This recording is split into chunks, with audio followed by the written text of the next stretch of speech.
Good afternoon, North Dakota, and welcome to today's press briefing. We've got a lot of topics today to cover.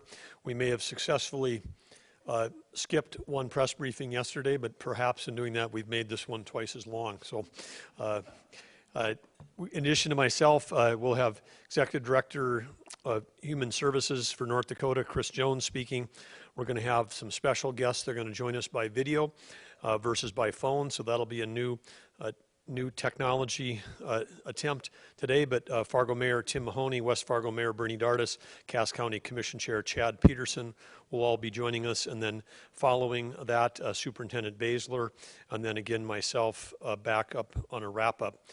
Let me begin with just a moment of gratitude before we jump into today's briefing as it relates to all of you and all the people that are working to navigate through these uncharted waters.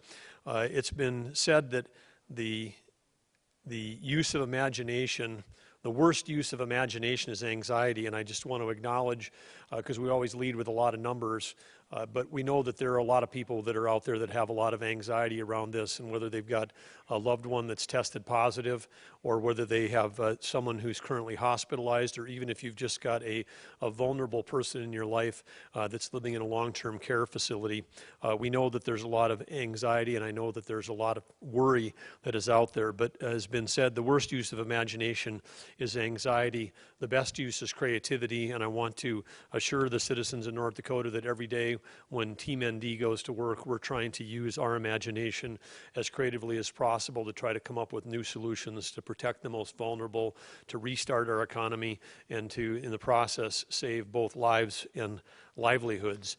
And so with that thought, we will head into today's numbers. The first, of course, is our case numbers, and we have 57 additional positive cases. That may seem like a high absolute number, but again, I want to right off the bat draw people to 2 points. One is at 2,211 tests. That's a new record for us in terms of completing tests coming through all the labs we work with in a single day. We also spoke of on Monday how we had a backlog, and that backlog continues to work its way down, and so this would include a number of the tests reporting from yesterday, the 24-hour period Tuesday, including this was some of the ones that were collected over the weekend. So there may be a little bit of a bump statistically because we've got multiple days data that may be commingled into this one. And so might have saying that the earlier days might have been slightly higher, this might have been slightly lower. That's why we've got to look at the trend lines. But overall, the today's positive rate only 2.6%. Again, that is very low. That's right in the same range. We were at 2.4 Monday, 2.5 yesterday when we were going through this. But the cumulative positive rate there at 3.4% is the fifth, still the fifth lowest in the country, again, still behind Alaska, Hawaii, West Virginia, and Montana. And so again, very, very low. And with the testing that we're doing, North Dakota remains number 4th in the country per capita. And why that matters is that when we actually do more testing more testing than all but 3 of the states, more testing than all of our neighbors, sometimes by a substantial amount on a per capita, then that gives us a better indication of, and so again, the key here is to focus on the percentage, not on the absolute number, because we may end up with higher absolute numbers because we're doing, in some cases, 3 to 4 times the rate of testing of some other states. But yet, even with all that testing, we have the lowest rate of positives and near the best in testing. That is a great spot for us to be in. And this testing of 57 comes on yesterday when we did not have a press briefing. We had 41 additional cases yesterday positive out of 1667 that were completed yesterday. As we were coming out of that, the machinery that was that we had the missing testing components back up online, and the team continues to work through the backlog, not as of midnight last night, but as of before this press briefing, we're down to about 1,800 tests in backlog, and so we expect that we'll have a large day in terms of number of tests reported tomorrow as we work through that. When we take a look at the net case breakdown, one of the things that we see here, and sadly, is that our deaths are now over 31. Yesterday we had the largest number of deaths reported in a single day since this has occurred, and sadly, 6 individuals in North Dakota, 6 North Dakotans have passed away. A woman in her 90s from Grand Forks County. I believe that's the first death in Grand Forks County of people that have died with COVID-19. A woman in her 90s in Cass County, a man in his 90s from Cass County, another man in his 90s from Cass County, a woman in her hundreds from Cass County. So congratulations on that family's great genetics to making it well past 100, and then sadly a man in his 50s from Cass County. But all 6 of those individuals had underlying health conditions, and again, as always, from the First Lady and myself, our hearts and prayers go out to the loved ones and anyone who's lost someone during this incredible time of this pandemic. Hospitalizations at 32 puts us at the top of what we have been at in terms of hospitalization, but again, we went into all of our physical distancing and North Dakota smart practices to preserve healthcare capacity, and we've done that. So again, nice job, North Dakota, in terms of our being able to do that, because we have, this again represents low single digits of hospital capacity with these hospitalizations, with thousands and thousands of hospital beds in North Dakota. In terms of the case trends, again on this, we've moved up to 710 active cases, but that's a net. We had 23 recovered, and then also, sadly, these 6 deaths, we had a net increase of 28 active cases following yesterday's net increase yesterday of 22 active cases. So it continues to climb upwards. But when we take a look at the overall positive rate of completed tests, and this is one of the White House gating factors, today's rate is 3%. That's the lowest cumulative 14-day cumulative we've seen since March 31st, so the lowest in over a month. And again, this downward slope of this line is again a reflection of the great work that North Dakotans did in terms of their great individual responsibility. Article out today that said that North Dakota was the 3rd least restrictive of all the 50 states, but it's fantastic to see these kinds of results because of all the great individual responsibility exhibited by North Dakotans during this entire pandemic. When we take a look at some of the county data, which we need to drill down on because we know that this pandemic is hitting certain parts of our state harder than others. We take a look at the active cases by county. This is a slide we showed on Monday. We've updated it for today, but between Cass County and Grand Forks, out of the 710 active cases, 57% of the active cases in North Dakota today are in Cass County, 24% of the active cases in North Dakota are in Grand Forks County. So again, 81% of the total active cases in North Dakota are in those 2 counties.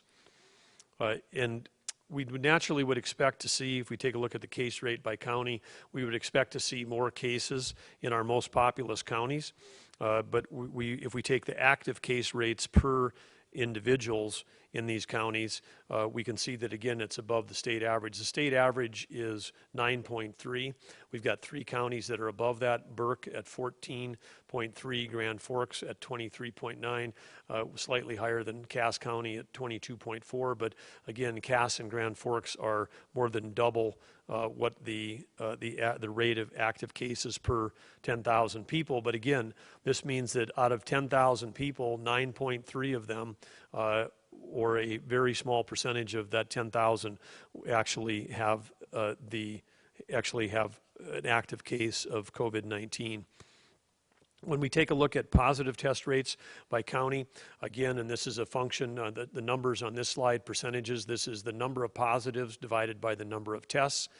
And we see here that in Grand Forks, it's about a 7% positive rate in Cass County, it's 8.2 versus what was our earlier stated our 3.4% is conducted on the positive rates on average.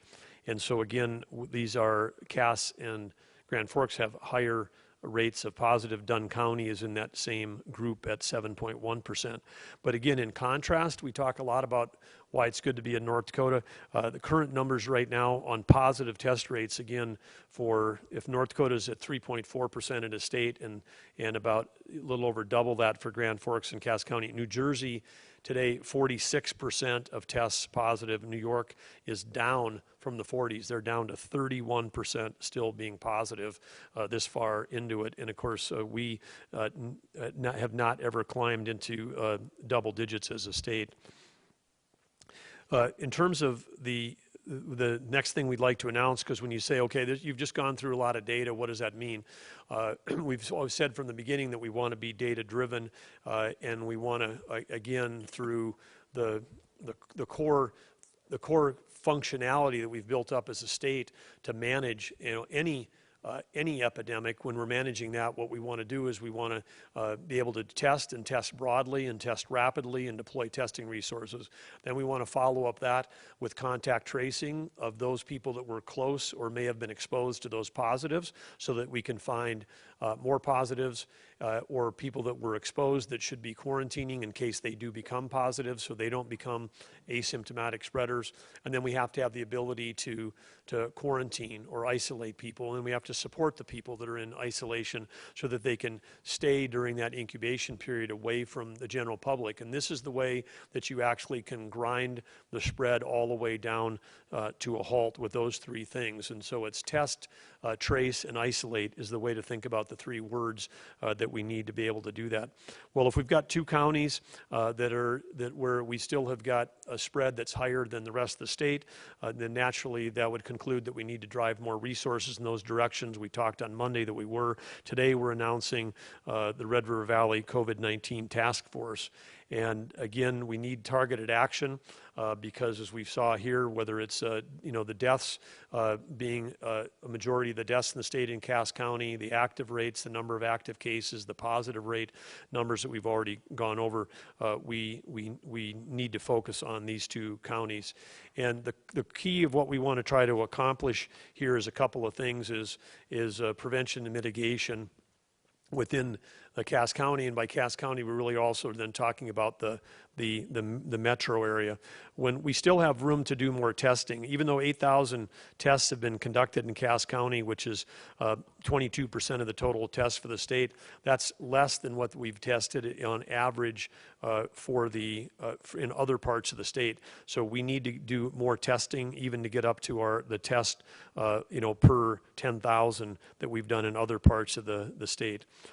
We do have rapid response teams that are headed out to the Fargo metro area for long-term care facilities, whether it's testing, supplies, deep cleaning, and to try to confirm COVID positives are cohorted in meaning that they're in an area of isolation if they're in long-term care, that the staffs that are serving those positives are only working with positives and aren't going from a positive to a negative in a long-term care, or through the collaboration that we've received with the great medical providers in North Dakota, in some cases transferring COVID positives from long-term care into a hospital situation. We've been doing all of that, but we need to do more. We have tested about 5.1% of North Dakotans, but in Cass County we've only tested 4.6%.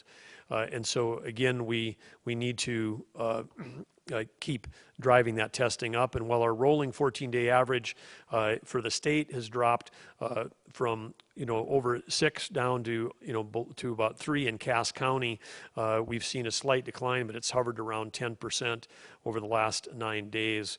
And so, like many people in Cass County, we're also concerned about those cases and the fact they're not dropping.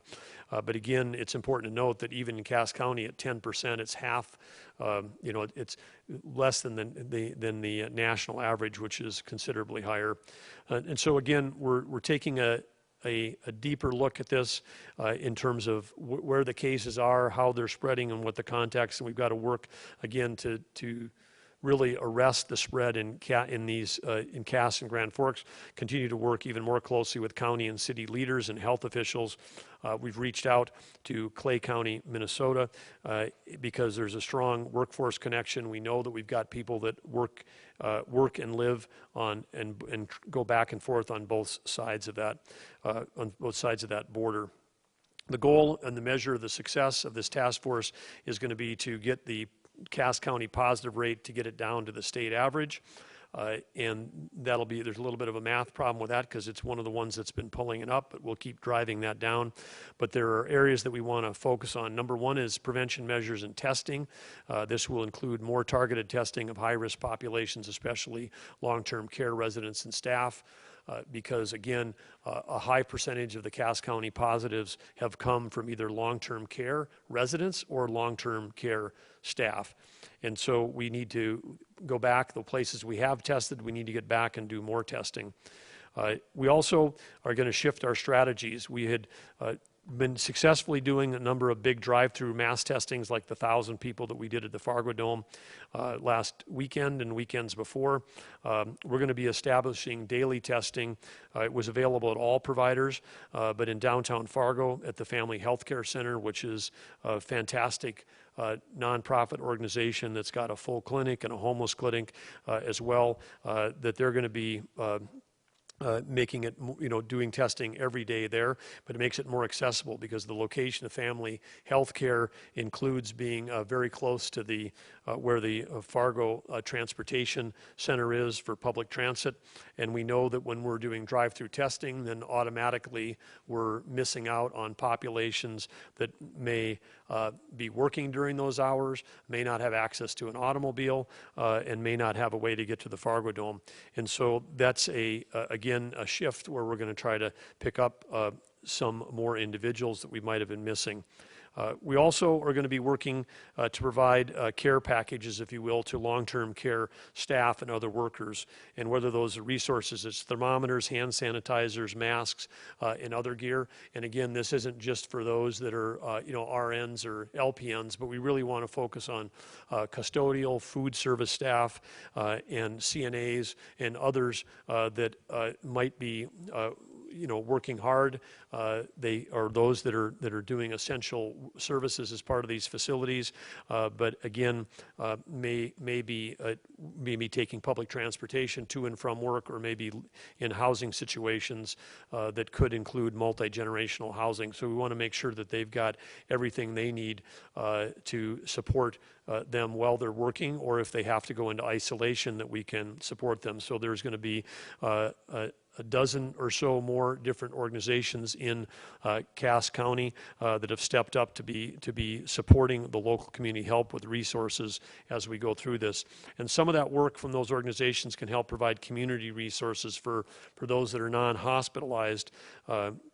And whether it's telemedicine through the family health care that is language specific and culturally appropriate, or it's helping manage isolation or quarantine with strong wraparound solutions.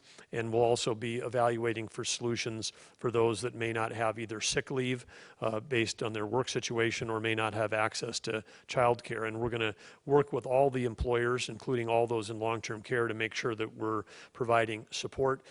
Statewide in North Dakota, over half of the cases attributed to long-term care are cases attributed to staff. And so again, we want to make sure that we're supporting those employers to support those staff.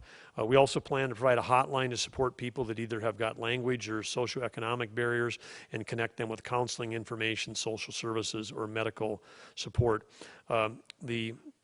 The task force will focus on ongoing monitoring of individuals, resources, and vulnerable communities, and do so while maintaining privacy and confidentiality. I'm pleased to say we've got a real all-star cast of task force members. The director is going to be, of the task force, will be the director of Fargo Cass, director of public health. She'll chair that. Desi Fleming, thank you for stepping up. Three more of the task force members we're going to hear from here today: Fargo Mayor Tim Mahoney, West Fargo Mayor Bernie Dardis, Cass County Commissioner Chad Peterson. Also, Doug Murphy, Regional Coordinator of Fargo Cass Public Health Emergency Preparedness, Nicole Crutchfield, City of Planning Department from Fargo, Tammy Miller, Chief Operating Officer, State of North Dakota, Mylyn Tufte, State Health Officer for North Dakota, Chris Jones, who is here in the room, Executive Director, Department of Human Services, and again, we are reaching out to add representatives from Moorhead and Clay County as this plan evolves, because we know we can't be successful if we're just trying to solve contact tracing and testing for 2/3 of a metro area that is fully integrated. As this model plays out, if the need arises, we will replicate this model for Grand Forks County and Polk County. That would be for Grand Forks and East Grand Forks. We've been fortunate right now in Wapton, Breckenridge to have very few cases, but that would be a third border metro area that we could potentially take a look at. I've also reached out this afternoon. I was able to leave a message for Governor Tim Walz to let him know that we have this Red River Valley Task Force going. We're not asking anything from the state of Minnesota, and in fact we're offering, because we would have the capacity to be able to do contact tracing in Clay County of people who may have tested positive at a health facility on the North Dakota side. And of course, we know that when we look up and down the border with Essentia and Sanford and Fargo and Altru and Grand Forks, the majority of the healthcare clinics and hospitals are on the North Dakota side. That flips when we go to Breckenridge, where it's on the Minnesota side. We also know that many North Dakotans get their prescriptions filled over in Moorhead or East Grand Forks because of the varying states' pharmacy laws. But again, we are one community. We are integrated healthcare systems, and when we have a pandemic with a virus that doesn't recognize the border or the river, we have to work in a coordinated way. And so again, we look forward to working with our partners across the border to solve these metro area challenges. All of this aligns with what we described earlier as the VP3, or the Vulnerable Population Protection Plan. This plan has been operationalized. We're continue to test long-term care facilities in Cass County and elsewhere. The VP3 is a statewide effort. We will be getting back in and retesting residents and staff until we make sure that we see a decline in the number of positives. Vulnerable population also includes how we take a look at people that may be vulnerable, not because of age or health, but because of where they may reside in a congregate. So it includes all those that are in correctional facilities, whether that's at the county or the state level. It also includes developmentally disabled care facilities, and it also includes homeless shelters and other sheltering activities or congregate living facilities, including domestic violence shelters. So broad-based vulnerable population plan, and as you know, Chris Jones is leading that, and will continue to work with local public health to support the testing operations that are unique to the Red River Valley area. Right now, we'd like to go to video. We've got 3 leaders from Fargo, West Fargo, and Cass County ready to share some remarks about the task force and share their thoughts on the COVID situation in Cass County. I see them coming up on the screen right now. The technology is working. Welcome, Mayor Mahoney. I just want to say all 3 of these leaders have been great partners right from the start in the COVID-19 part, and we're fortunate to have all of them serving the citizens of North Dakota. Mayor Mahoney, you're the lead-off batter. Take it away. Thank you, Governor Burgum, for an opportunity to be involved in the conference today. I also want to thank West Fargo Commissioner and President Bernie Dardis and Cass County Commissioner Chair Chad Peterson for being in this important partnership. The formation of this partnership is a perfect example of continued and resilient partnership between local, county, and state governments during the COVID-19 response. The leaders of Fargo, West Fargo, and Cass County are unified in saying today we are refocusing on our efforts to targeted testing. As the largest metro in the state, the largest county in the state, we are and will do our part to be as proactive and methodical as possible while seeking to identify carriers of COVID-19 before we arrive at any potential outbreaks. We know that Cass County is leading the state in the highest percentage of positive cases, and we're not here to hide those positive cases. In order to prevent a carrier from spreading the disease, you must first detect them. Rather, we are actively seeking to identify them, and further enhance our contact tracing efforts to engage in a deep dive into the scientific factors leading to the spread of this virus. We are concentrating heavily into data and analytics behind our positive cases to learn from them and to utilize what we learn into action. Continuing testing with a surgical targeted approach will be invaluable to our efforts to mitigate spread. We also appreciate the local flexibility afforded to us by the state and by Governor Burgum to select who we will choose to test. Testing will be the key to achieving an accurate and realistic picture of our community's infection rate. Testing efforts will focus on our most at-risk populations, which has vulnerable populations like long-term care and congregate living settings. This will help identify any more positive cases, including those who otherwise would not have been tested. We have a positive outlook on the metro situation, but now is not a time to relax. Continued diligence and action are needed now more than ever. We have learned a lot, but we are continuing adapting to this crisis by being dynamic in our approach. The formation of this task force allows us to do that even to a greater level. In partnership with the Governor and the North Dakota Department of Health, I have utmost confidence in our public health professionals, local leadership, and residents to respond appropriately and effectively in every challenge of the COVID-19 virus poses. Thank you for your continued leadership, Governor Burgum, and for your continued partnership. We stand ready to work with you and Team North Dakota on this initiative as well as future efforts in our unified North Dakota SMART approach to COVID-19. And now President Bernie Dardis will speak.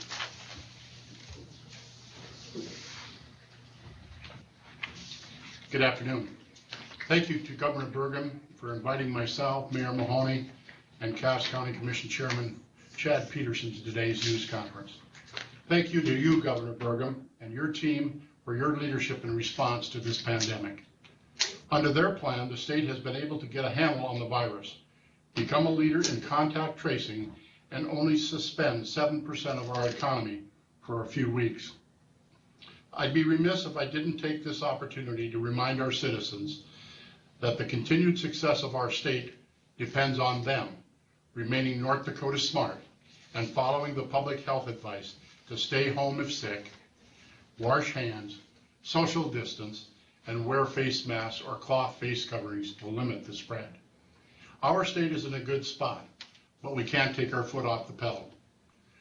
Therefore, we are here to talk about a new part of Governor Burgum's response, a local Cass County task force to continue driving our numbers down.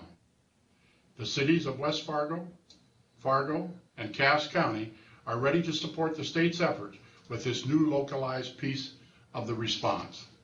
I'd like to invite Cass County Commissioner Chad Peterson next to speak.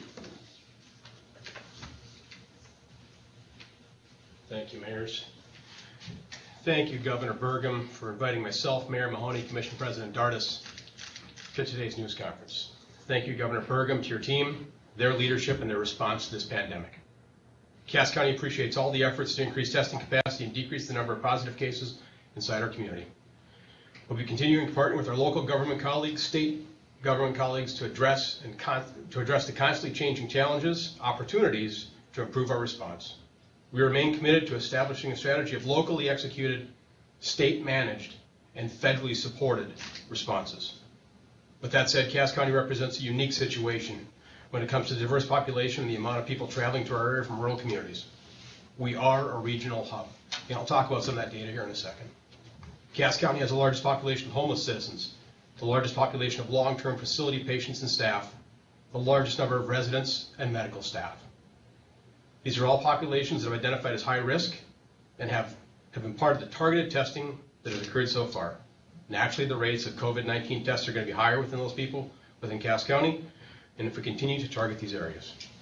With that in mind, the task force would like to take a proactive approach to the current situation and ensure the community that we're doing our part to support Governor Burgum and his team to create this task force and follow the North Dakota Smart Restart guidelines.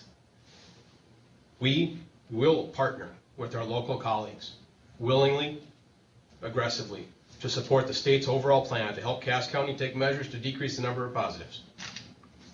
Some of the things I want to touch on. We are a regional economy. It's hard for some people to understand, but roughly 30,000 people commute here to work every day. We have 2,000 people almost from Grand Forks, 2,000 people from Becker, 2,000 people from Richland, 1,200 people from Ottertail. Controlling the spread within Cass is imperative to the region.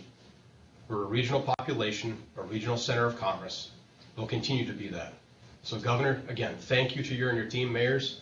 Thank you to you. Thank you to the folks that made this digital visitation possible. And with that, thank you again, sir. I want to say thank you to Mayors Mahoney and Dardis and Chairman Peterson. Wise words, all three, and really appreciate them. And I just want to, again, put a double down on Chairman Peterson. Again, regional economy, if we want to have health in the region, we need to make sure that we're controlling the spread in Cass County and as well as Clay County. So we're getting after it, and we're, again, working together to deploy resources to make sure that happens. One of the key elements I talked about that fits lines with this Red River Valley COVID task force is all the work that we are already underway with our VP3, or the Vulnerable Population Protection Plan. And again, we're going to have an opportunity to hear from Executive Director Chris Jones, I believe, right now. Is that true? No? Yes? No? Not? No? No? Okay, I got it right here. I got it covered, Chris. All right, you're good. You're here. Stick around for questions. Chris is here as backup, apparently. But again, as we talked about earlier, we want to make sure that we've got this plan, which includes vulnerable populations residing in the places I mentioned before the mayors and the chairman talk, whether that's congregate housing, long-term care, correction systems, but everything in this plan includes transfer protocols, how we do isolation and quarantine protocols within these facilities, testing and contact tracing strategies, making sure there's access to personal protective equipment, our ability to do rapid response capabilities, control of occupancy and movement of individuals, restrictions on visitation. So all been thought through with the providers. So again, want to say thanks to the Long-Term Care Association, all the medical providers, the great work that's being done by the corrections team and all those that work in whether they work in areas of homelessness or other vulnerable populations, the DD providers. It's been a great collaboration. Again, thank you, Chris Jones, for your effort to make sure that we're managing all this. That includes intermediate care facilities, assisted living, basic care, skilled adult foster care, and all the shelters we've talked about. And so again, thank you for all of that. And again, we'll have more updates on this, I believe, on Friday. But again, thanks, Chris, for all the work that you're doing to keep moving this ahead. The next up, we're going to talk about, we've got the Superintendent of Public Instruction here today. Lots of things always happening on the DPI front and some fun announcements to be made. So joining me is Superintendent Basler.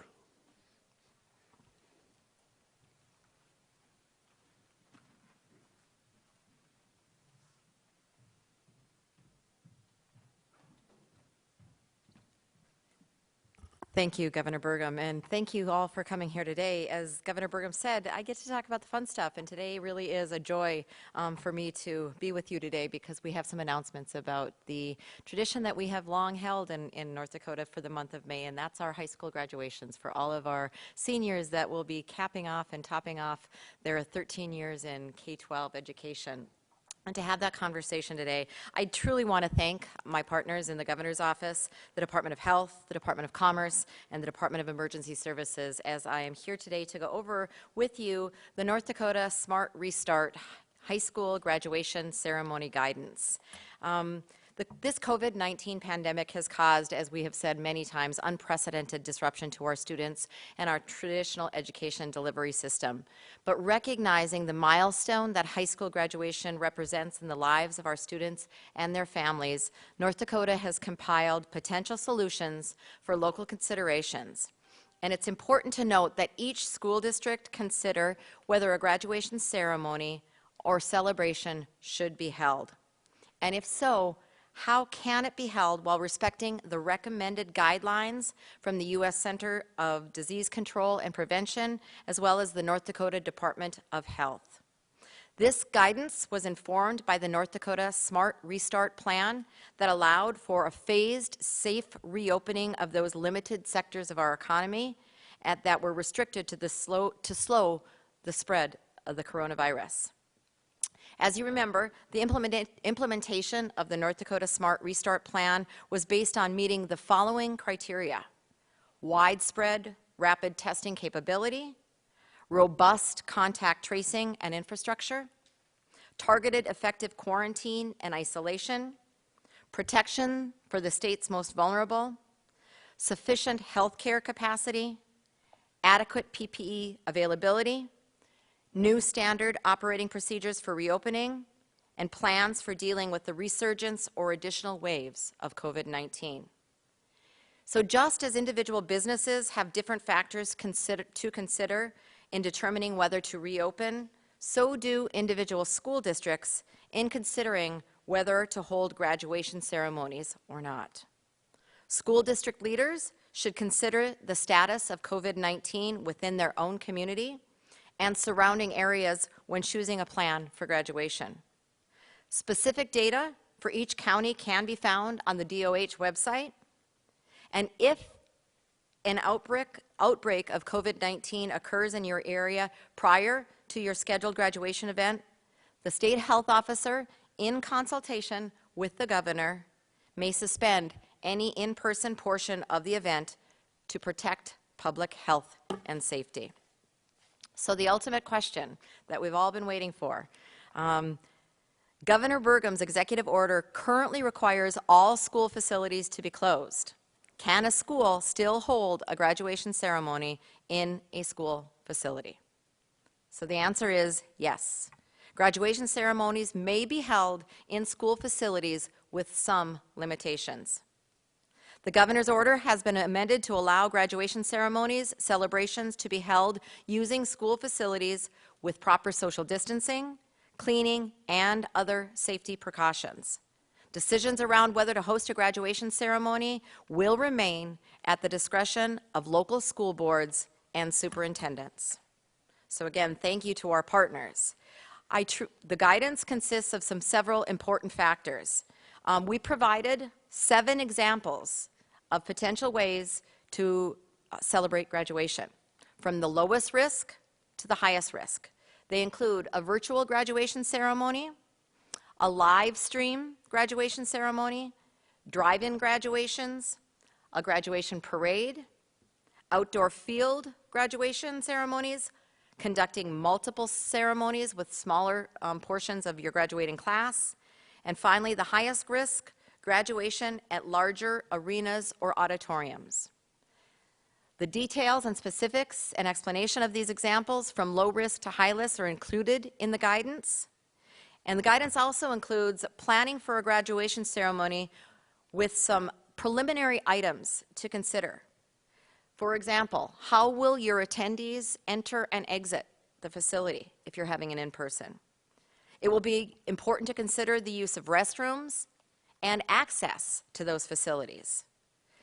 There might be additional staff that might be needed to enforce these safety guidelines, and spacing should be marked in advance to calculate the capacity, number of ceremonies needed, and additional factors. We have addressed general guidelines and limitations such as social distancing when placing the seating for chairs, when using bleachers or bench seating, and also that physical contact and spacing both before, during, and after the ceremony. School districts will need to consider the maximum occupancy of their indoor and outdoor facilities because those facilities must accommodate the DOH guidelines for seating and physical contact. The issue of spectators and how your school district will determine how many additional family members can attend, and school districts may even consider having the graduates attend and only live streaming the event for spectators. It's very important to note that through all of this, people who are sick, unfortunately, should not attend this graduation ceremony. This includes students, their families, and school staff members. Members of vulnerable populations should not attend these graduation ceremonies if they are in person. This includes the elderly, individuals with serious underlying health conditions, or those with weakened immune systems. So additional safety measures should also be considered. There are certain factors that go into a graduation, such as the actual delivery of the diploma itself. There are suggestions within the guidelines of ideas shared, some best practices from our own school counselors that we've reached out to, our high school principals, as well as some national conversation that's going on. Processionals. Will there be processionals, and how will you ensure that those students are staying at minimum 6 feet apart from each other? And of course, the ever important, the intensifying of cleaning, disinfection, and ventilation during this time. So a lot of factors to consider as school boards make these decisions with their high school principals, their high school counselors, their students, their families, and their superintendents.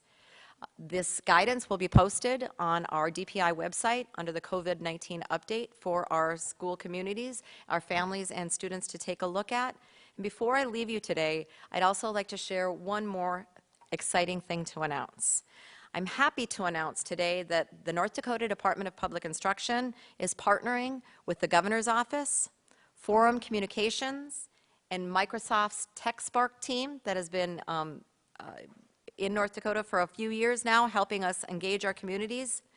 We've been partnering with these three entities to produce a virtual statewide graduation ceremony for North Dakota high schools. This is in addition to the local celebrations that we anticipate each school district will conduct. And this live ceremony will take place on May 30th at 1 o'clock Mountain and 2 o'clock Central Time, and it will be broadcast live on ABC statewide in North Dakota. It will also be available for live stream on Inforum, Grand Forks Herald, Jamestown Sun, and the Dickinson Press websites.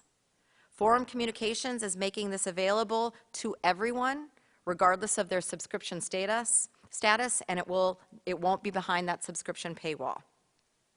This statewide ceremony will honor graduates from 181 North Dakota high schools, and Microsoft Teams will enable guest speakers from across the state to be part of this graduation celebration, including remarks from Governor Burgum, a musical selection by Tiger Lily, and we are working on securing some nationally known speaker or speakers to deliver an invocation and commencement address.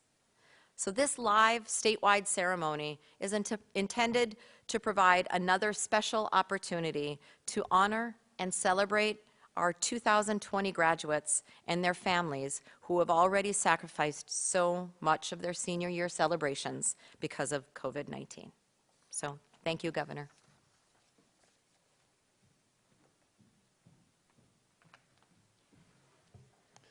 Thank you, Superintendent Baszler, for covering all that. It just seems like yesterday that I was going through graduation with all my classmates from at that time it was called Dakota High School, from Arthur, Hunter, and Erie. The three schools had merged, but we know what a milestone this is for parents and teachers, families, and we know the hardship of missing out on your senior year, but we're excited that we're, again, thanks to all North Dakotans doing a great job on the North Dakota SMART guidelines. We're a state, perhaps one of the few, that's going to be in a position to be able to say with certainty for most of the state, hopefully all the state, that we're going to be able to have a graduations. But of course, as the superintendent described, this is not a one-size-fits-all approach. If you're a small school district in a rural area where we've had low or no cases, that's very different than if you're a large metro school district in one of our counties that is still more engaged in trying to arrest the pandemic. So as you make your plans on low risk to high risk, again, school boards who will be ultimately making this decision, working with your superintendents, make sure that you're taking into account the local conditions, your local facilities, to do this in a safe way. But again, those guidelines are going to be posted later tonight, and so you'll be able to find those, I'm sure, both on the DPI website as well as through ND Response. .gov. And so again, thank you, Superintendent. Thanks to your team. Thanks to everybody in the education community that provided ideas and suggestions. I think that that list of potential graduation ideas is a fun one, and some districts may want to do more than one. They may want to have a graduation and do a graduation parade and make sure that you tune in for the statewide virtual graduation, which will be in addition to the local. But again, this is a situation with the executive order that I've signed today adds the language that allows for the ability to have graduations, and it also again is delegating that ultimate decision making to those local school boards. And so again, local control with good local common sense judgment from North Dakotans. We know that we're going to be able to make the best of the situation that we're in. We also know that people are, asking questions about larger events, fairs, county fairs, reunions, rodeos, racing. All of these large events remain suspended for the time being, and our plan is to have additional guidance by the end of next week when we'll be 14 days into our North Dakota restart. We'll have a better sense as we look ahead towards even additional loosening up on larger events. Next topic is the Bakken Restart Task Force update. Already been announced today, but the Department of Mineral Resources, working with industry and working with other agencies across North Dakota and the governor's office, has announced the Bakken Restart Task Force. And I want to thank Lynn Helms from DMR, and I want to thank Lieutenant Governor Brent Sanford and others that are leaders here, but those two and especially that help drive this on behalf of the oil industry. I think that we know how important this industry remains to the state of North Dakota, and again, it's over 50% in some years of the overall tax revenue that comes from this industry. And from a general fund standpoint, in the last 10 years or last 5 bienniums, it's ranged between 17 to 24% of general fund over the last 10 years. So very important that this industry, which is facing, I'd say the biggest challenge that any of us are facing in the state right now are those that work in the oil industry or those communities that are surrounded by that. But we want to focus on this Bakken Restart Task Force in 3 areas.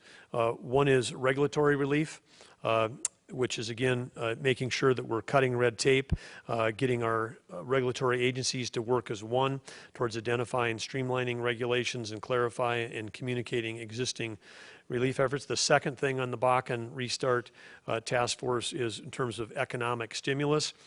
So far at the federal level, there has not been relief for the oil and gas industry.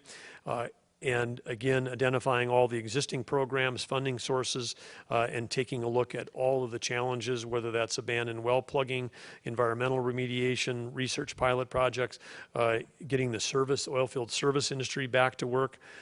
These are all things that we have to take a look at broadly across the whole industry. And we want to, lastly, if first is regulatory relief, second is the economic stimulus, is how do we get things restarted. The third is going to be focused on the long-term recovery. And this will include the consideration of tax release, low-cost financing, and other elements to make sure that when the industry comes back, that it does make its way to North Dakota as part of that restart, because we know that there are some costs it costs more to do business in North Dakota in this industry than it does other places due to distance to market, so transportation costs is higher. Winter itself presents some additional challenges. Our tax structure here is higher than some other states, and so again, we need to take a look at everything to make sure that when this industry comes back, that it comes back to North Dakota and starts here. The Bakken Restart Task Force will be meeting regularly to focus on these areas and maintain a list of actions. More information is available at dmr.nd.gov/oil and gas. And again, just for some startling facts already in terms of how much this industry has been not declined, but I would say free fall. 6,800 wells have already been shut in North Dakota. That's amounting to over 450,000 barrels a day of production. Last year, we would have had more than double this, but today there are 27 rigs operating and only 5 frac crews that are remaining running in the state. Our oil and gas industry contributes over 72,000 jobs in the state of North Dakota. The forecasted was to generate $4.9 billion in direct revenue. From July 1, 2020 through July 30th, 2021, that would have been 57% of all revenue collected by the state during that time frame. So again, we are in true partners with this industry. Establishment of this task force and its focus on the state's energy future is a critical element to protecting the jobs and forging a smart path forward during this incredibly unparalleled time for our communities and our energy economy. The task force will include a broad set of people, including those from Mineral Resources, Public Service Commission, Environmental Quality, Trust Lands, Pipeline Authority, Office of OMB, Tax Department, the Commerce Team, the Bank of North Dakota, and input requested from various industry subject matter experts. So the good news is we have a lot of folks that currently work in the state of North Dakota that are deeply familiar with this industry, and we're going to put our best minds forward on trying to make sure that the Bakken Restart Task Force is really engaging to help this industry get going as demand returns globally.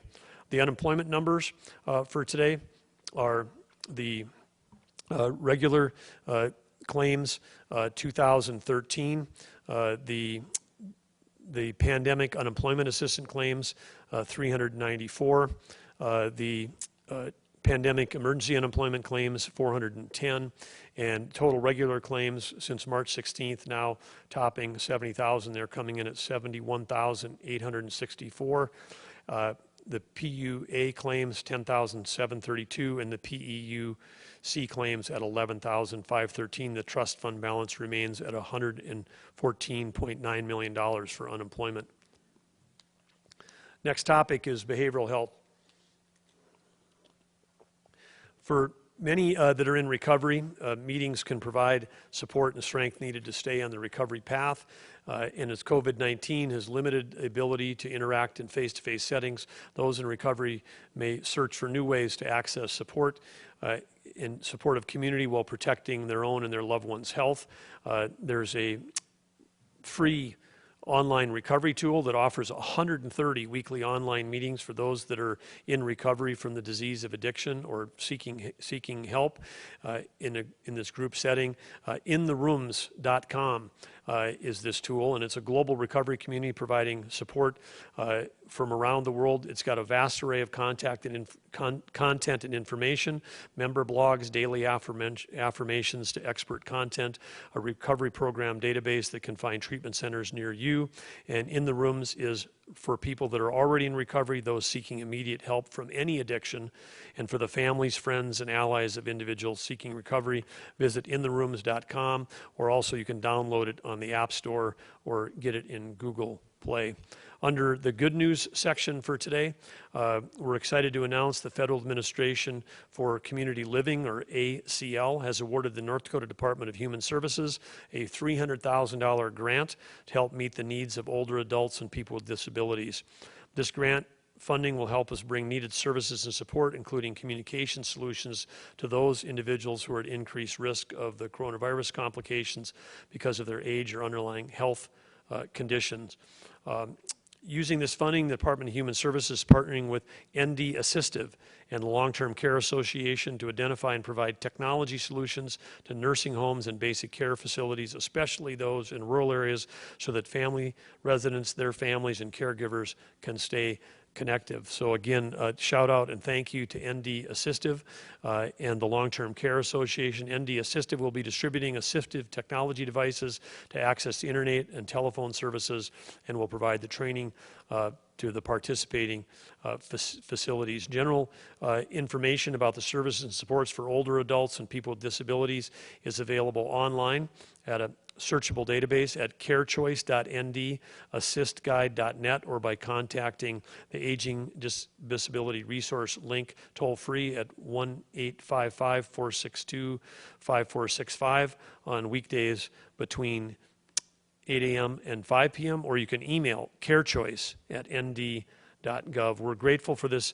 additional federal funding authorized in the Corona Aid, Relief, and Economic Security, or the CARES Act, and we're also thankful that we've got a well-established network of community partners who work with DHS and other state agencies to help older adults and people with disabilities stay healthy and live independently and stay connected to their families during these challenging times.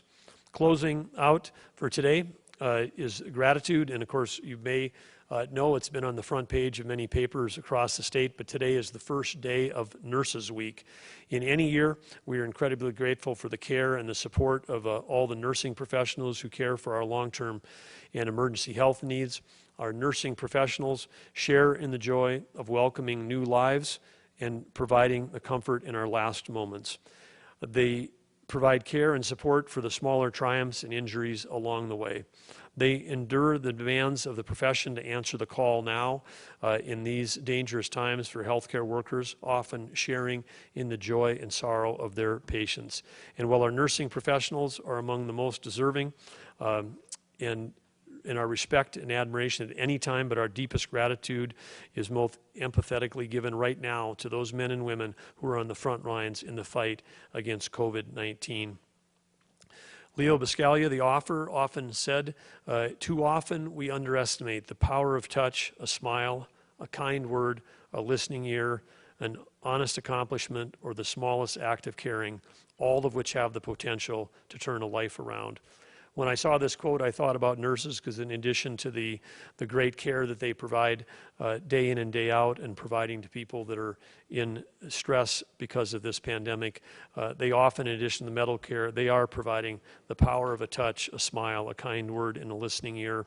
And their acts of caring certainly have turned lives around. So again, thank you to all of our nurses across North Dakota for all the great work that you're doing. We'll stand now for questions. And again, I see we've got Tammy Miller, our Chief Operating Officer, Chris Jones, and Superintendent Baszler here to answer questions, and we'll fire away. And the first question we're going to take is, do we have one online? Start there.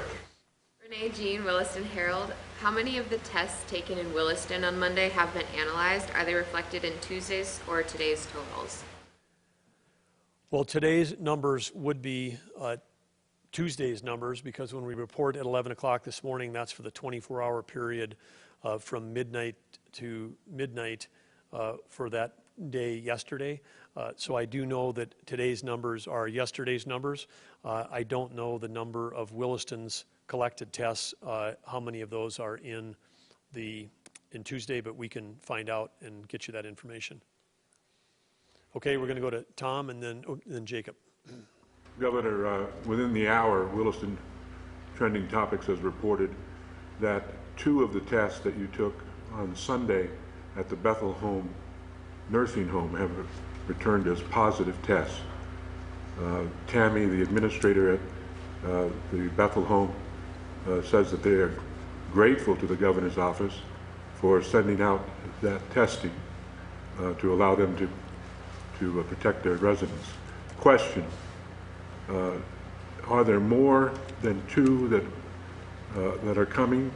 And what can you say to the families of those residents to assure them that their family members are taken care of?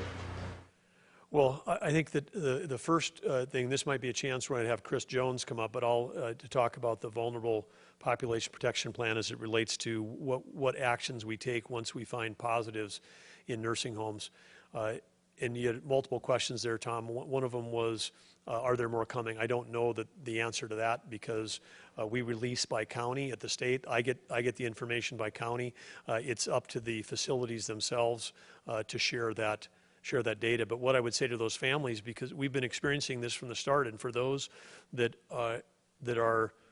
don't have no loved ones in congregate facilities right now, then I would say that you are spared the anxiety of finding out not only that your loved one may have COVID, but you might find out that your loved one is in a facility where COVID exists. And we know that the minute that happens, that creates stress for every single family who's got a loved one there, which is why we have been from the beginning so focused on trying to help all North Dakotans understand that the whole North Dakota Smart approach was about the 20% or so of population in our state that is either has an age or an underlying health condition.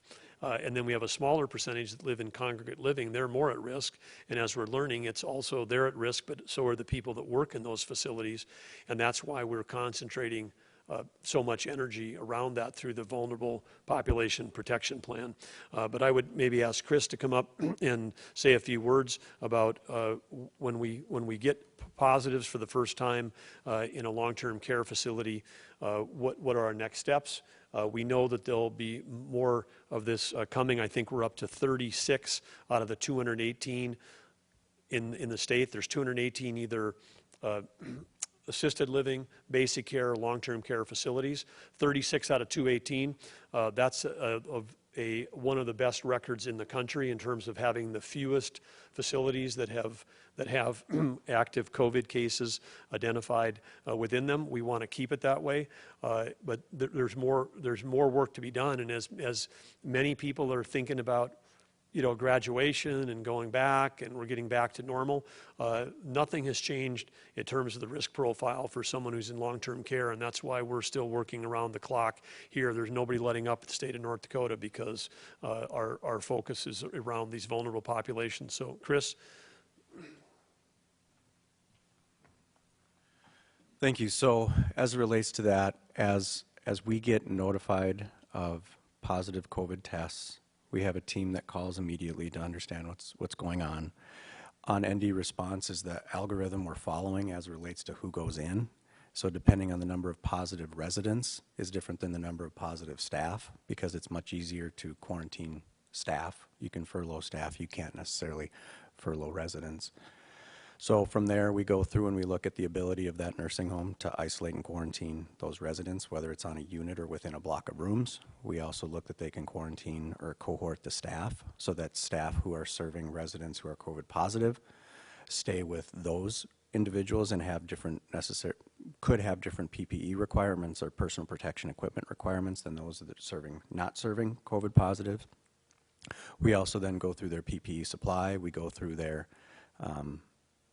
cleaning supplies, and then we look at the ongoing patient residents. And as we're building this up, it is becoming more meshed together with the overall testing strategy and the serial testing that needs to be done, because ultimately the way the virus gets into these institutions or these congregate housing settings is through outside individuals. So it's so important to be testing the staff on a regular basis and building up our muscle in that way. So that is the long and the short of it. We still have done more transfers as well as it relates to those who have become COVID positive in a congregate housing setting. We are moving them. We are still working with the hospitals, but we're also looking at alternative methods to best serve those who are COVID positive, because at the end of the day, every time this needs to be an individual decision based on their health status, based on the health status of those around them, based on that skilled nursing facility, and keeping everybody safe. So it's, while we have specific algorithms or thought processes that we use to do this, we still have to look at this as a case-by-case basis, because we're trying to protect and minimize loss of life across the entire state. Can you tell us, Mr. Jones, the two that have been identified as positive, are those staff or are those residents? Specifically in Williston, right now I know it is one staff and one resident. So, already the team, I've got a brief update, but already the team has been in communication with them on setting them up. Can you give us the update? That's the update I have so far for you, sir. I will make a phone call as soon as this is done for a one-on-one with you.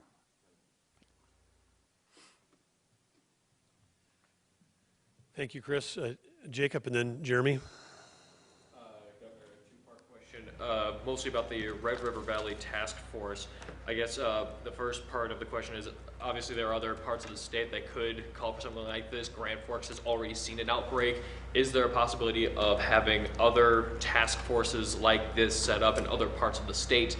And secondly, is this task force meant to be in addition to the state's efforts, or is this meant to be more of a decentralization, more hyper-local approach for the later phases of the response?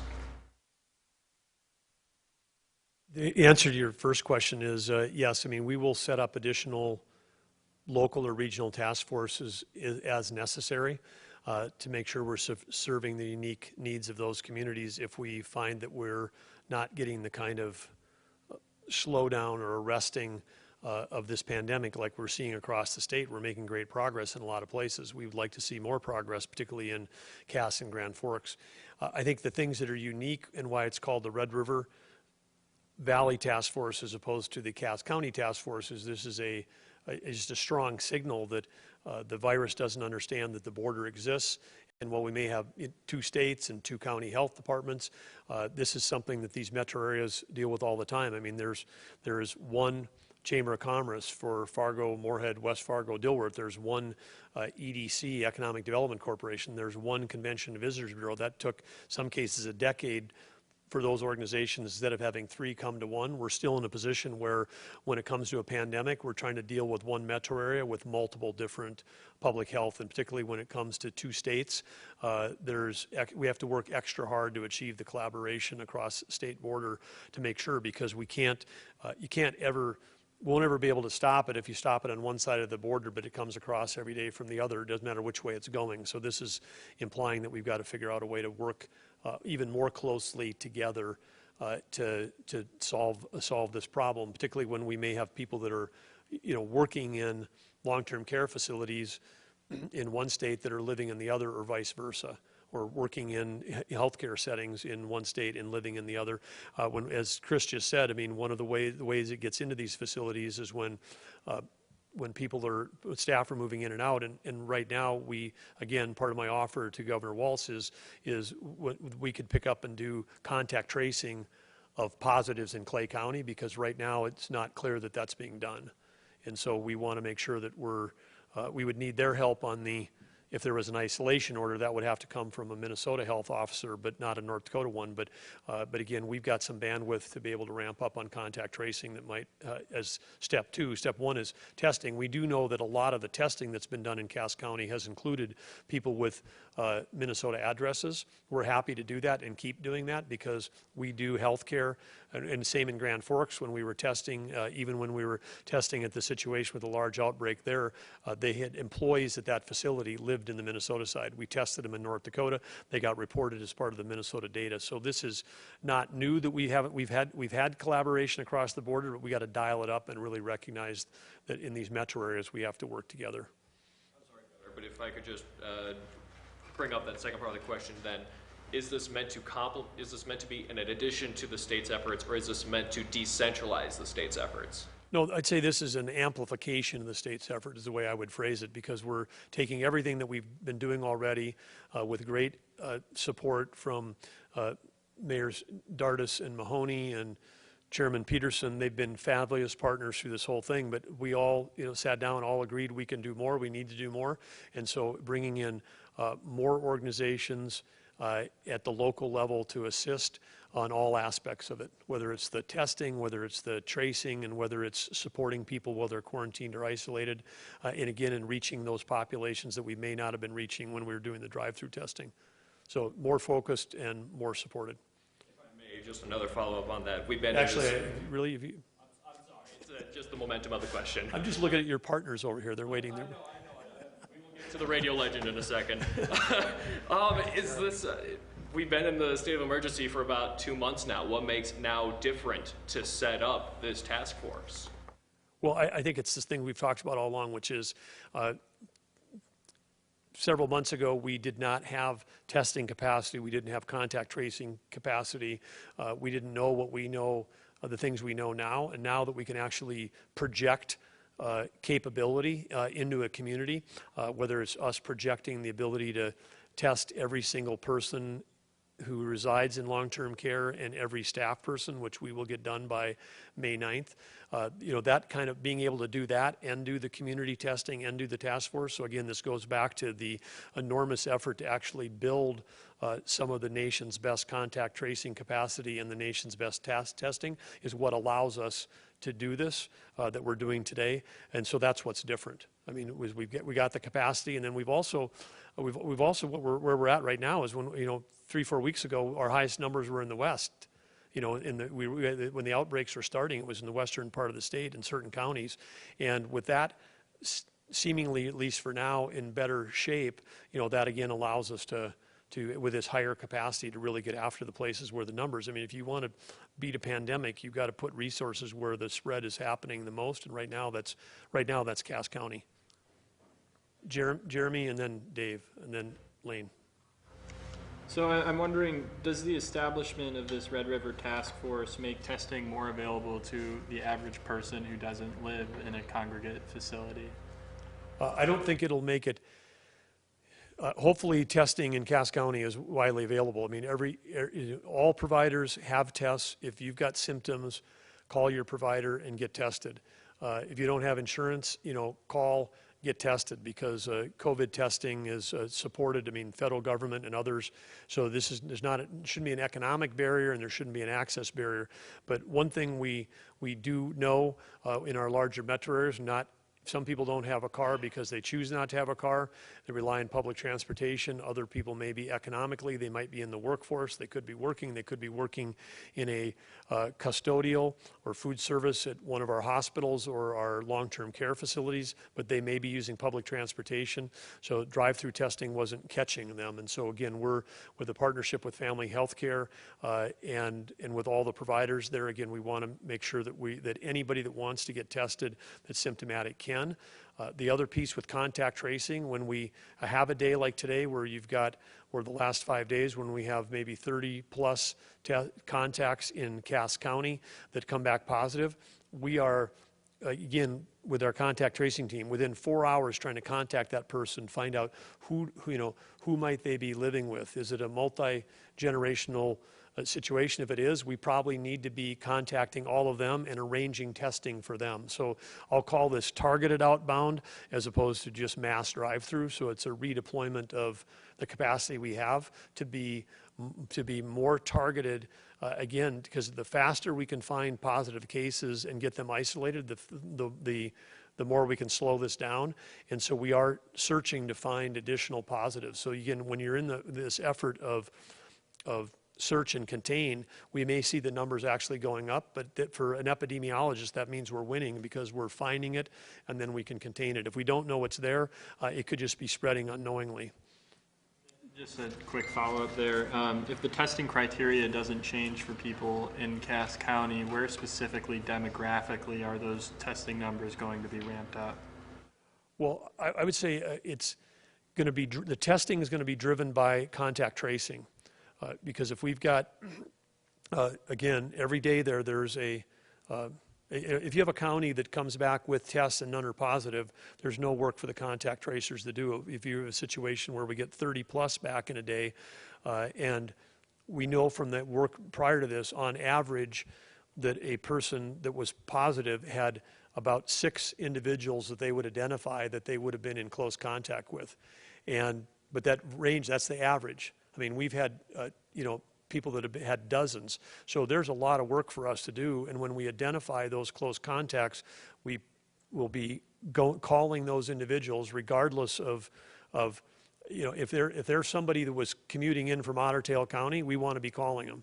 If it's somebody who was commuting up from Richland County, I mean, you heard the numbers from Chairman Peterson. I mean, there's thousands of people a day in the workforce that commute from up to 60 miles away in, work, and go back home again. So we had a positive, find their contacts, trace them, and invite them to come in for testing, and then get them involved in quarantining if they've had close contact. So that's again how you stop this sort of spider web of spread is with not random testing. Random testing plays a role in, as they call that, the sentinel testing, but the more targeted we are, the more quickly and the better we do contact tracing, the more quickly we're going to be able to arrest the spread. I'm going over to Lane, Lane, just for those that can't see Lane, he's always the man behind the camera.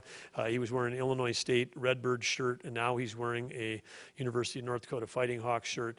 And I just know that we've got it. Some people are going thumbs up with that around the room here. Mike Nowatzki is, but we've got to get Lane some other sports gear if you're going to keep showing up here every day. State graduate, so that's why. Oh, congratulations! Cool. And were you there at the national championship? Yes, I was. Sadly. Okay, good. Well, I'm glad you were there. Thank you. The UND is just to localize myself. It goes with my high school colors. So. Okay. Well. The question is, Governor. There's been some murmurs that the White House might start phasing out the coronavirus task force soon. Was wondering if you had heard anything about that, or any other governors that you've spoken to, and if that will influence your decisions going forward. I haven't heard that, and was on a call today with governors from around the nation, organized through the National Governors Association. No talk of that, and I would say from that governor's call, I mean, all you can take away is gratitude, because when you look at some of the states are still in the thick of this pandemic. Some of them still have numbers.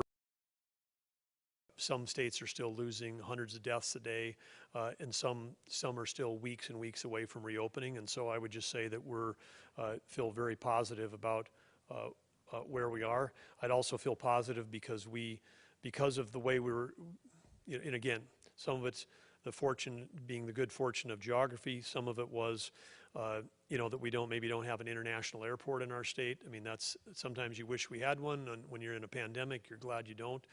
Because we know that this was spreading globally.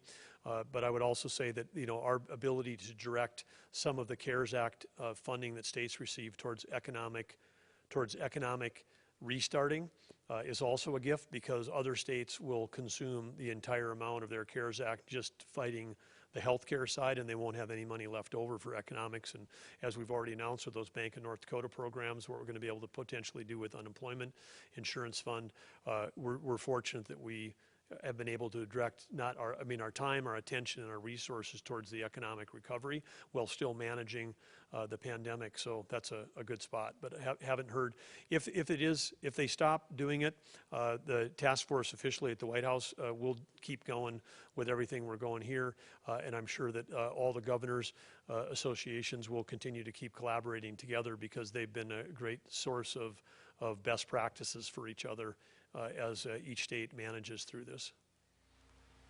Going online, and then, we're going to go to Dave first, then we're going to go online. Okay. Superintendent Basler. Thank you, Dave. I should call on you earlier to come save me, but Superintendent Basler, welcome back to the podium.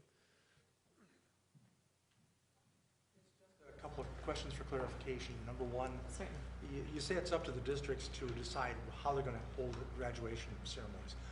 Do they have to report to you, or are you going to be giving them some advice if they ask for it? So the question was the decision to have a graduation ceremony and what type of ceremony or event is being left up to local discretion and local district decision-making authority. And the question was, does that school district need to report to me the type of ceremony or the type of precautions and submit a plan of such? The answer is no. So the decision lies with our local school boards, as Governor Burgum mentioned, along with their superintendents.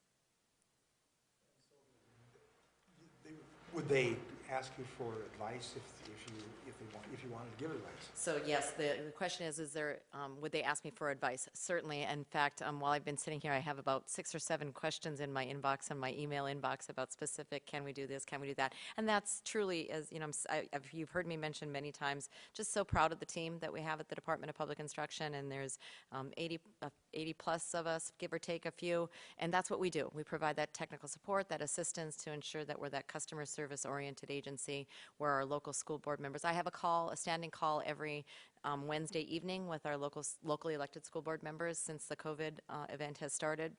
And so I'll have that tonight at 6 p.m. with those school board members dialing in. We have 120-ish every week that we've been having. I imagine there might be some more on the call this evening, and that's what we'll do, is answer as many of those questions as we possibly can. Thank you. Yes. I'm just wondering, do you worry that putting this decision in local control could pressure school boards or superintendents to hold a graduation even where it might not be safe to do so? Certainly. So I thought your question was going a little bit differently. So the question that was asked was putting this decision in our local school district members' hands, and a school board member hands. Do I worry that that pressure of the school board members may encourage some communities to host events that it might not be as safe as we'd like them to? As a former school board member myself, I was a school board member for 9 years and a president of Mandan School Board for 7 of those 9 years. I know very well how the pressure of being that locally elected board member within a community where your children go to school, where you shop and fill gas in the community with your friends and family, how intense that can be. But with that being said, too, I also recognize that the graduation ceremony is a very big and important occasion for each of our communities. The elected responsibility of being a school board member is one that that board members never ever take lightly, and they are accustomed to having people lobby them, if you will, as they're getting groceries or attending, Sunday church or whatever it might be. But I would say that they have a great organization. The North Dakota School Boards Association is a great organization that supports them with those decisions and navigating that. So I have high confidence in our school board members across the state.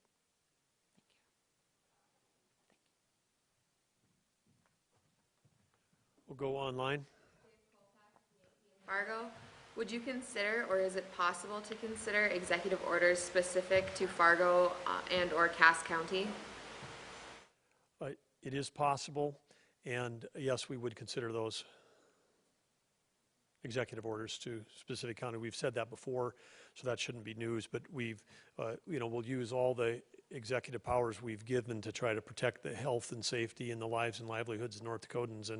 And right now we think we've got a great plan without an executive order, just using this Red River Valley Task Force and the great collaboration that we've had through the get-go. So I don't anticipate right now that that's possible. But again, we've seen, we know that the potential for this virus is if we don't take the right actions, it has the potential to flare up and spread. And if the numbers aren't going the right direction, we'll use every tool that we have available if needed. But right now, our favorite tools are individual responsibility and great collaboration with local partners, and that local collaboration has to extend now into Minnesota to make sure that as we keep building our skill set around testing and tracing and the isolation, that we can use the tools we're doing and use those with more focus and better data, and we can get the results we want that way. Okay, one more online. Mike Smith, 660 KYZ in Williston. We're seeing county fairs cancel up to 2 months ahead. Based on your guidelines for graduation, do you feel that this decision may be too hasty? I can't make a judgment because could never second guess the challenges for county commissioners or county fair boards that are making those decisions, because maybe they've got lead times or deposits or non-refundable deposits, and I'm sure they're making the best decisions they can with the data that they have. That's what all of us have to do every day. So I wouldn't try to characterize those decisions. I would say that we're not shading or leaning one way or the other. We said earlier in this conference that we would have answers by hopefully the end of next week, so then we would have 2 weeks of data of where the numbers were trending after we began the North Dakota Smart Restart, and then we would have additional guidance for large events. But if you're an epidemiologist, your greatest fear is large events. I mean, because you can do a lot of containing, and then if you've got an event where you've got some positives in a large crowd, that's how these things flare back up again. And whether that's in a school building, in a church, at a county fair, or at a graduation, again, which is why it's important that the graduation, follow people as they proceed with this. They are not required to have graduation. They may have graduation. Look at the rules closely and decide if you can do it safely and smartly. And again, what Superintendent said, make sure that that you can keep vulnerable populations from attending, discourage attendance.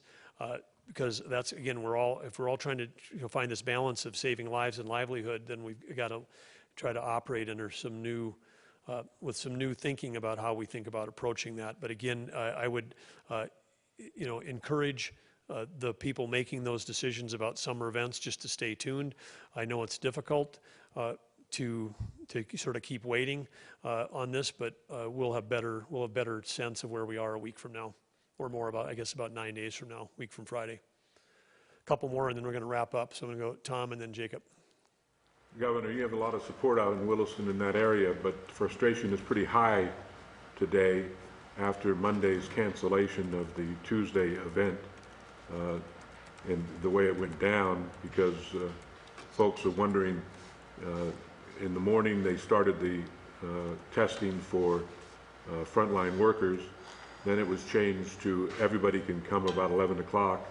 Then at 12:30 it was changed to no testing tomorrow for the general public Tuesday. Question is two-part. How did you not know that there was going to be a problem on Monday? Did you know, when did you know that the machines were giving you problems? And secondly, when will you be back out in Williston for this testing? Again, I have got a lot of empathy for people that were frustrated about the fact we had to postpone testing events. I was one of those people that was frustrated, so I've got a lot of empathy.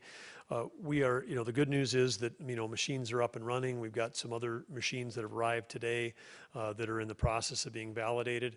So our capacity is growing to the point where, we were setting expectations assuming that we had perfection in terms of all lab equipment. And we're running this lab equipment 24 hours a day. That's something that's never been done before. And we're running new lab equipment, and we're testing all the supply chain. So think of it like running an engine at 9,000 RPMs and doing that for about a month, and saying our plan is we will never have, we'll never blow a valve or have a breakdown. Well, that basically is what happened. I mean, we put a lot of pressure and stress on the system, and we had a breakdown. The good thing is that, like a race, like a good pit crew, the team, leapt into action immediately. Creatively found the parts that we were missing, got those from NDSU, got things back up and running. And so great respect for people doing that. But when we, going forward, I think the lesson for us is that we should set expectations with the public to have a little bit of buffer between perfection, because some of these lab machines, they're sensitive lab instruments, and maybe they weren't designed to be running, 24 hours a day without ever any kind of a breather. So as we get more equipment, more capacity, more people trained, we'll have a little bit of buffer, and hopefully we can, again, you want to set expectations then exceed them, not set them and come in below. That's a number one thing when you're dealing with, anytime you're dealing with customers or dealing with the public, and we didn't get that done on Monday, so that was something we want to avoid doing in the future.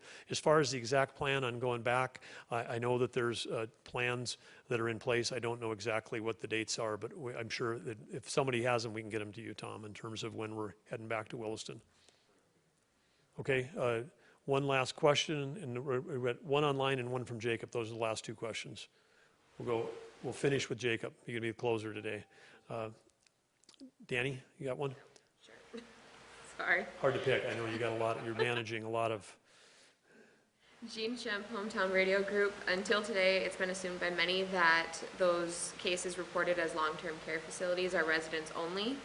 Do these numbers also include staff, and can those numbers be broken out? I'm looking to our team. I believe we have been reporting them both ways. At least I thought we had. People are nodding. And so, Gene, we can get you a pointer on where to find that information on the breakout between staff and residents. And I know for sure that I think I've said from here from the podium before that it was about 50-50 and remains. We can get more precise than that, but that's been the case since the beginning. Jacob? Group of people that are collecting signatures for a ballot petition. They're suing the Attorney General over being allowed to collect those signatures online. Wondering if it's within your purview to write an executive order over that kind of thing, and if that's something you would support. I'm not familiar with that one, and I would let the Attorney General handle that one. We've got Secretary of State? Okay. Secretary of State. Okay, well, I'm not familiar with that one. I'll have to dig into that one. That one hasn't hit the radar screen for me yet. Okay, thank you all. And we got Mayor of Fargo. Does the Mayor of Fargo want to say something? I see Mayor Mahoney here. I was hoping maybe you were going to take some of the questions they were asking me here, Mayor, but thank you. Thanks for being part of this. Go ahead, Mayor. I just wanted to say, Governor, we've talked to Mayor Jonathan Judd from Moorhead, and with Kathy McKay, part of the Clay County Health. They are going to work with us. They're very happy to be part of this task force that we've assembled, and he's going to be talking to his governor as well to see what they can do for resources. And the last thing I have to say, because you always talk about your wife, I have to say Happy Nurses Day to my wife, because I got to get flowers as I go home. Thank you. Well, good. Dr. Mahoney always got the right prescription there, so I'm glad you're picking up those flowers. But again, gratitude to all those nurses. Thank you, Mayors Mahoney and Dardis and Chairman Peterson. And great news that we've got additional collaboration already happening with Clay County and with the Mayor of Moorhead, Mayor Judd. So again, thanks for tuning in, and we will see you all Friday at 3:30. Have a great day.